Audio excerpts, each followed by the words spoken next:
Lesson 1, Introduction. Today we're talking about finding value in a vast set of data. This presentation is an introduction to smart data search. We all know that data is an incredibly valuable asset. It's traded every day in huge online marketplaces. But this creates a new problem. With so much data available, how do you find exactly what you need? This presentation is the very first in a series of 7. Over this series, we're going to explore a powerful new system that we've designed for searching and discovering these valuable datasets. Data is everywhere, but hard to find. The core issue is that while data is everywhere, it's surprisingly hard to find. Businesses and researchers are eager to buy and sell data, but finding the right dataset for a specific need is a huge challenge. Think about it. It's like trying to find a specific book in a massive library that has no catalogue. The simple keyword searches we're all used to just aren't enough anymore. We've moved beyond that. We now need to be able to search based on the content of the data itself. This leads to an even more complex question. How do you search for data that you can't even see? For very good reasons, like security and privacy, data owners don't want to move their valuable datasets to a central location just to be searched. That data often needs to stay exactly where it is. So, how can we possibly search through data that is, first, massive and complex, what we call high-dimensional, second, constantly changing or dynamic, and third, locked down, private, and distributed across many locations? This is the exact problem the PISTIS project was created to solve. The goal of PISTIS is to create a secure and fair marketplace where companies can confidently share and trade their data. A key rule in this marketplace is that data owners always stay in control. The data itself never moves.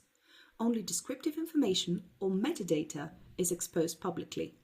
Now, this approach is fantastic for building trust, but as you can imagine, it makes searching much harder.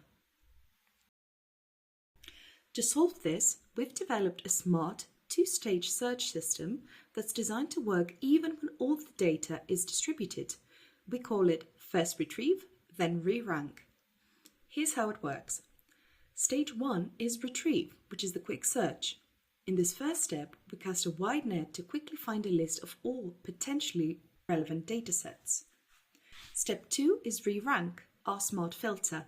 We then take that large initial list and intelligently re-rank it, sorting it to find the best possible matches and putting them right at the top. A good analogy is asking a librarian for all the books on a topic and then having an expert immediately sort that pile from most relevant to least relevant for you. As I mentioned, this presentation is just the beginning. This series will explore how our entire system works from the core theory all the way to the final implementation. After today's introduction, we'll dive into the core challenges of searching in multimodal and high-dimensional datasets.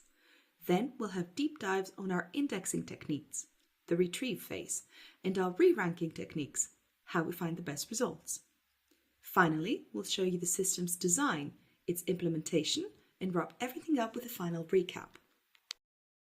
Ultimately, our entire mission is about unlocking the true value of data.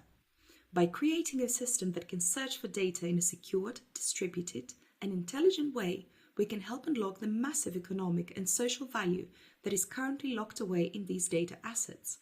This enables new innovation and allows businesses to make better, data-driven decisions, all within a digital economy that is both fair and transparent. So, let's take a look ahead. Thank you for joining me for this introduction.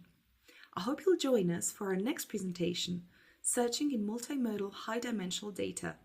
In that session, we'll take a much closer look at the fundamental challenges of searching in these massive datasets, which will set the stage for the technical solutions we'll cover later in the series.